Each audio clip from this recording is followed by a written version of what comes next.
Chris Bowen, welcome to News 24. Thank you, Lyndall. Good afternoon. The group of asylum seekers have been in talks with immigration officials all day. Do you know what the result of those talks is? Yes, a short time ago, the 10 asylum seekers became asylum seekers, indicated that they wish to claim asylum in Australia. I obviously think that's a good outcome in that it means they won't be undertaking yet again another further boat journey, dangerous boat journey. We'll now process them in the normal way. They'll be processed for their asylum claim, and their health, identity, character and security checks will begin. Will they be processed in Darwin or will they be taken to Christmas Island? They won't be taken to Christmas Island. The process will begin in Darwin, and then obviously we will talk to them about where they can best be accommodated across our network. We have children involved. We have special arrangements in relation to children across the board in terms of processing them initially at what are known as alternative places of detention and then moving them into the community for processing, which is something that continues for all children and families who are asylum seekers who arrive by boat. Do any of them actually have documentation, and would that change the amount of time they're in detention for? Well, yes, my understanding is that 8 out of the 10 have passports, have presented passports. That does make a difference. It does take longer to establish people's identity when they arrive in Australia with no documentation whatsoever. Where somebody arrives with a passport and where we assess that passport as being valid and legitimate and not a forgery, then it does make the rest of the process easier and can mean that people can be processed and through to the community more quickly. Bearing in mind our approach is to keep people in detention for those checks, not necessarily for the duration of their refugee assessment claim, but until we're satisfied that those checks have been completed satisfactorily, and then we can consider alternative options for them.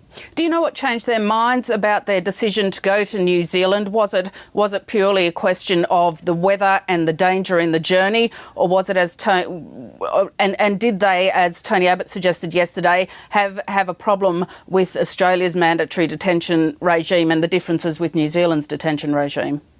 Oh, well, look, clearly their original intention was to go to New Zealand. That's very clear and public. We then explained to them, given the circumstances, what would happen if they claimed asylum in Australia.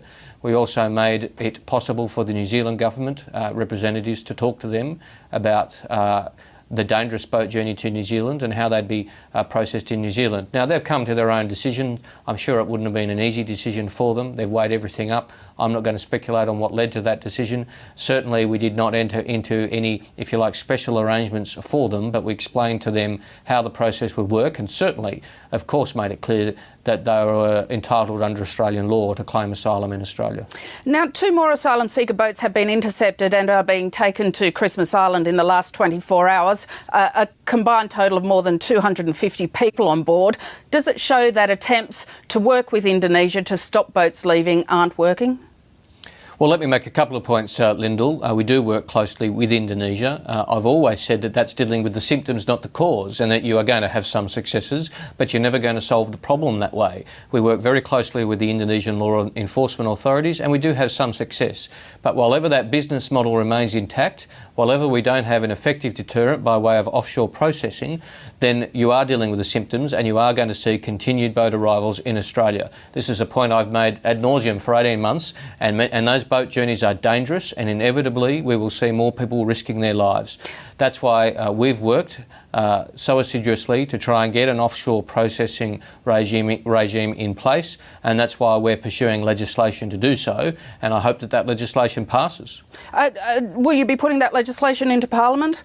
Will it be pursuing that legislation in Parliament anytime soon?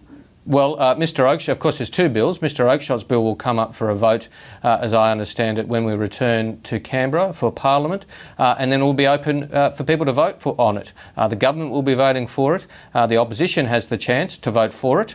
They say they're for offshore processing. They can vote for it, or they can choose to vote with the Greens, who have always been opposed to offshore processing. That's a matter for the opposition. They've indicated they'll oppose it. I think that's a shame. I think a party that supports offshore processing should vote for it. One final question question. The opposition spokesman, Scott Morrison, says the latest arrivals are the largest number in a single day. He says he's putting it down to your policy of putting asylum seekers in the community, and says that's known by asylum seekers overseas. What's your intelligence? Is that part of the reason that's drawing asylum seekers to Australia?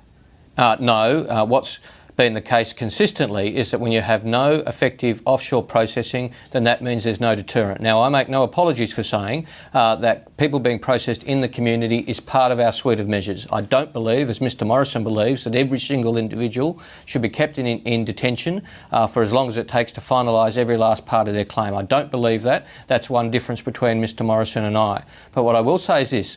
The Liberal Party two-card trick is starting to wear very thin. They can't block government legislation to allow for offshore processing and then complain about the results of that. They try and block the legislation to let the government implement its policies and then say, look, the government's policies aren't working. Well, it's a cheap two-card trick and the Australian people, I think, see through that. Do you think, though, the blame game from both sides might be wearing thin with the Australian public? Well, I've said consistently again, Lyndall, that I think the Australian people have had a gutful of the politics around this. They see both parties saying that offshore processing can work as a deterrent to boat arrivals. The government's prepared to vote for it. The opposition should vote for it too. And it's simply not in any way sustainable for Tony Abbott and Scott Morrison to say they support offshore processing, but they're not going to vote for it while the government is proposing it, or indeed Mr Oakeshott is proposing it. It's a hypocritical approach, a cheap opportunist approach, and one which does them no credit whatsoever. Chris Bowen, thank you very much for your time. Thank you, Lyndall.